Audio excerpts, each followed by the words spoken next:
Welcome back, guys, to the Wizard Shop. I've been reading the comments lately, and I've been seeing a lot of comments of people demanding to see an induction service video. We've got Mrs. Wizard's 2015 Discovery Sport in. It's a direct injection vehicle. We're going to be using BG products to do the service today, and that's precisely what we're going to do. We're going to give you guys what you want. You want to see an induction video? Here we go.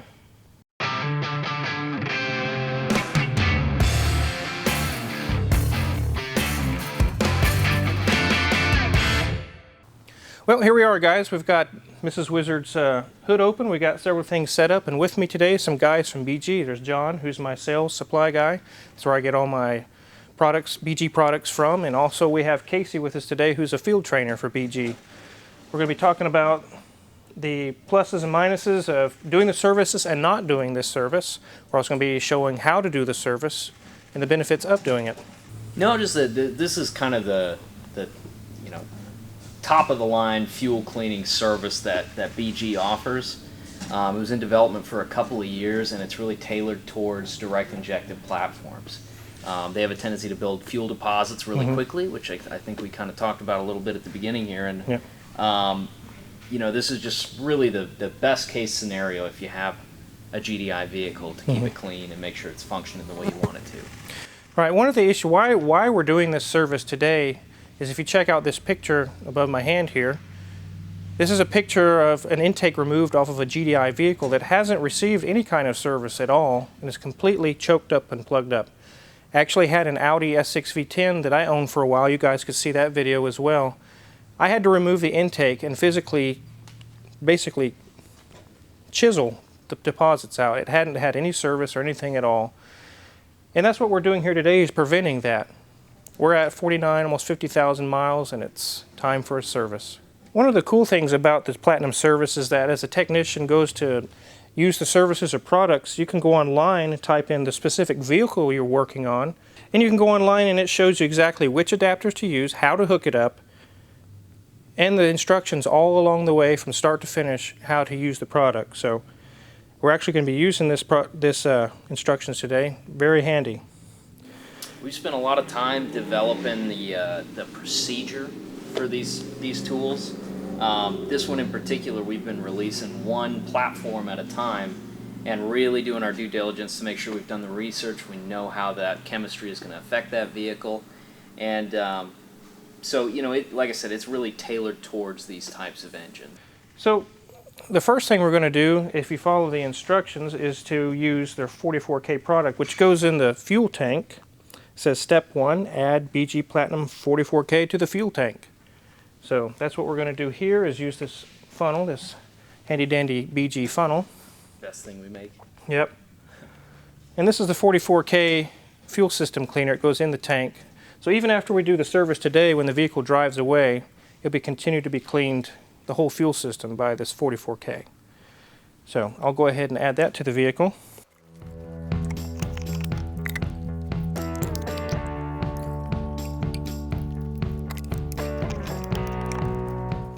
This is actually how the chemical portion of this service comes in shrink wrapped. It has the 44K that goes in the fuel, and the air intake valve and combustion chamber cleaner, which is what he's pouring into the service tool right now. That's actually going to be sucked into the intake using the vacuum off the engine slowly as we start the car and let it run and let it administer the product and clean it out. Yeah, we've tested a lot of different formats for introducing the chemistry to the intake. For years and years we used a sprayer nozzle to mist that cleaner into the intake, but what we found is that by using a metered output vacuum feed tool, we actually get a much better disbursement of the cleaner between cylinders. Very good. It's real easy to hook into, especially a V6 or a V8, and clean the front bank of cylinders. But it's really challenging to get that cleaner to the back bank. The vacuum feed system does a much better job of that than say like a sprayer nozzle. Very good. And we go to our handy dandy instructions. It says number 3 is to fill the tool with a cleaner, which we've already done. The 5th one, it says to locate the map sensor, which I've already located down here, and it says to remove it. And it lists 2 adapters that can be used in this service. We're going to use the rubber-tipped cone-shaped one. Again, here's the kit. This will be the one we use today. We're going to remove the map sensor from the intake and place this in the hole that where the sensor went. And there is where it's going to administer the cleaner to the engine. We'll take this screw off. It's just a screw that screws right into the plastic in the intake. Set that aside, set the tool aside. Here's our map sensor. We're just going to remove it, just like the instructions say. Set it aside. Now there's an open hole there that goes directly into the intake. This is the tool that the instructions say to use. There's an arrow that points to a vent, 3 little vent holes. Whenever we insert this into the intake, the vent holes need to be facing up. This port here is where we'll connect into our service tool. And that's kind of how all this works here. I'm going to go ahead and hook it up. Push it firmly in there so it seats. We got our vent holes facing up. We'll go ahead and connect the service tool.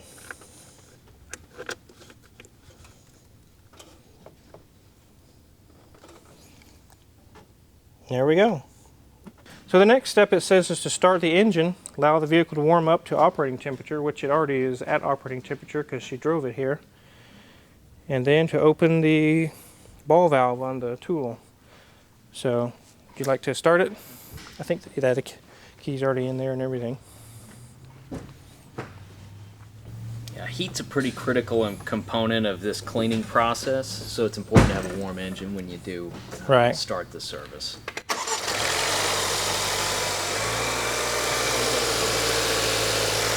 So we're going to go ahead and open the ball valve, and in the instructions it says every 45 seconds you're supposed to snap the throttle during the service until the product is fully used up.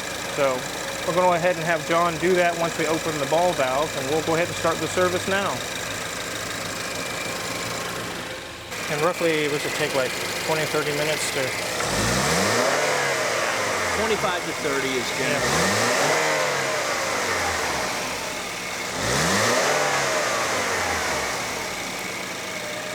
So revving the engine's a pretty critical step in this cleaning process for 2 reasons.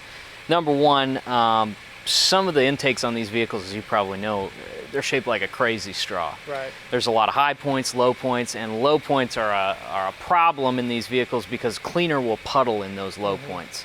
So revving it consistently throughout the service helps to keep that puddling under control. Right. It also increases the vacuum pressure at the tool, so it helps suck some of that cleaner back to the lower back bank of cylinders.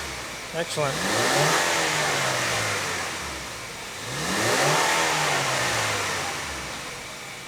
Yeah, because the last thing we'd want is for it to pool and it's not doing its job, it's just sitting in a puddle. Right. Yeah. And of course, customers after a fuel cleaning, they tend to take it out and drive it like they stole it, you know, and today's emission systems are pretty finicky, and they're very sensitive to, cleaners and things like that in the system. The last thing you want is for a big gulp of that cleaner to go down the intake all at once. All at once, yeah, So, that'd be bad, yeah. check engine lights can be an issue at that point and stuff, but if it's done like this, then we typically don't run into a lot of issues with them. Right. What is the BG's recommendation as far as how many thousands of miles this service should be done? Is there any certain recommendation that they have? Or? We recommend this service basically on an annual basis, about every 15,000 miles. 15,000, okay. It's kind of like you mentioned at the beginning. Carbon deposits are just sort of a reality of today's vehicles. Right. They have tons of horsepower. They're very fuel efficient, they're low on emissions. The trade-off to that is that you tend to run into issues with carbon inside the intake. Right. So making this a part of an annual cleanup service for your vehicle is a great way to ensure that those deposits never get to a catastrophic point, at which point you're pulling the intake and cleaning manually. Chiseling the stuff, I've been there several times already. It's a real problem with certain makes and models. You know, we see it in certain brands pretty often. Pretty often, yeah. And of course, the other potential negative side of that is carbon scoring. Right. Is that deposit gets bigger and bigger on the back of the valve, you know, eventually it starts to become brittle, pieces of it can flake off, and we boroscope a lot of engines and we find tiny little pieces of carbon that have fallen down into the cylinder, you know. They score the cylinder walls. You know, it's another one that certain brands seem to have a lot of trouble with. Right. So controlling that carbon, not letting it get to that catastrophic point, ensures that you don't have that carbon scoring issue down the road. All right. One of the reasons why this happens is traditionally vehicles had fuel injectors usually set right behind the intake valve. It would spray either in the intake manifold or directly behind the intake valve. It kept the intake tract clean, it kept the valve clean. It really wasn't an issue.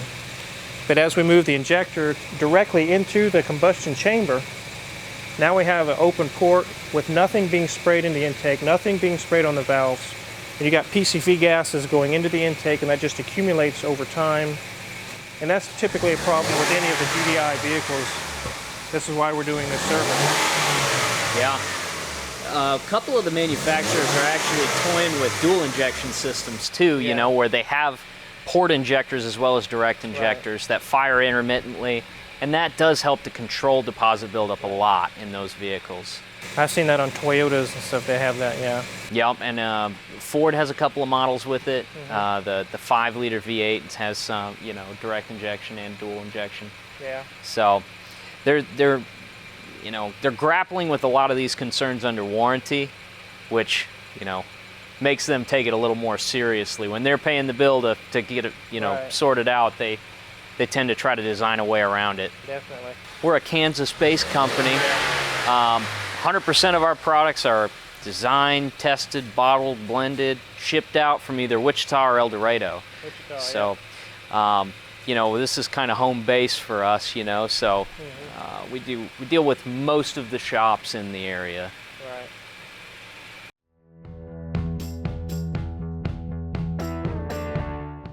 Okay, so we just used up all the combustion chamber cleaner. The tool is completely empty, and the instructions say that we're just supposed to close the ball valve, turn the engine off, reinstall the sensor, and then go on a road test to make sure we clear any kind of puddle or pool cleaner out of the intake. And that's pretty much it for the service. It's pretty simple to do, guys. It's not hard. So I'll go ahead and get the ball valve there.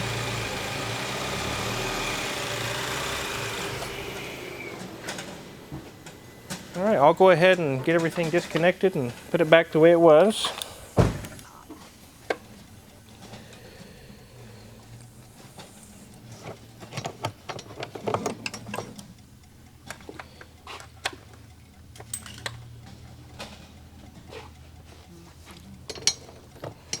Is it common for this to do this service and it trips a check engine light, or? Yeah, it can happen. Okay, it's always good to take it for a test drive just to make sure you don't have any codes or anything before you hand it back to the customer. Yeah. I'll say a lot of that's just because you unplug a sensor, so usually it's more of a computer just finding out that the sensor's not plugged in than anything else. GDI vehicles are pretty common. If you have a 2012 or newer vehicle, you know, aside from Chrysler and a couple of the Japanese manufacturers, it's probably a direct injected engine. Yeah. And like we said before, you know, direct injected engines, they're amazing how much you can squeeze out of them. You know, more power out of smaller and smaller engines, more efficiency out of large engines, but they do kind of require a more thought out maintenance approach than their port injected, you know, counterparts.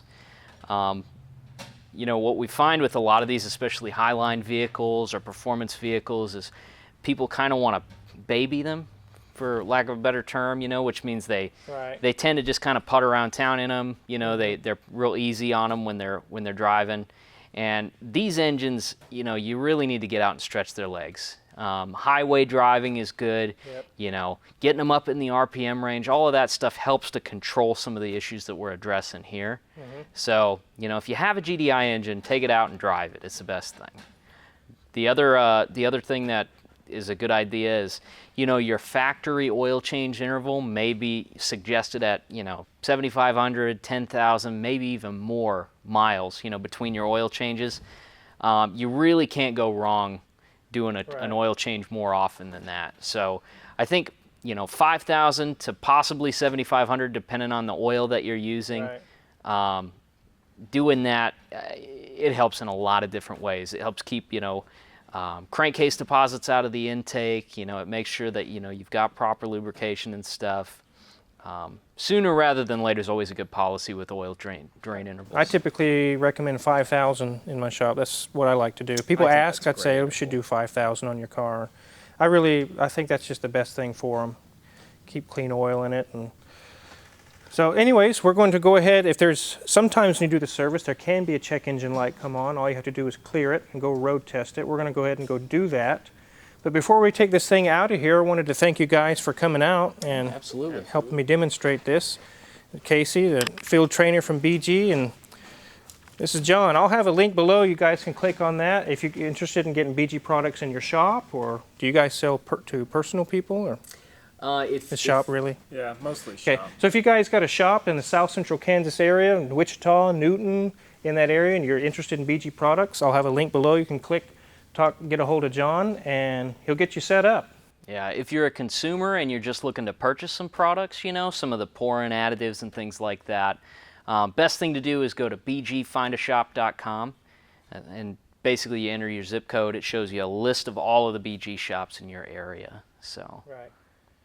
So anyways, I thank you guys again for coming out, and thanks for having us. If there's any tools I've used, you guys seen that you're interested in what kind of tools I use, I have my Amazon affiliates page. You can click the link below and see what kind of tools I have for sale there. If you haven't subscribed already, there's many more Cool Wizard videos to come.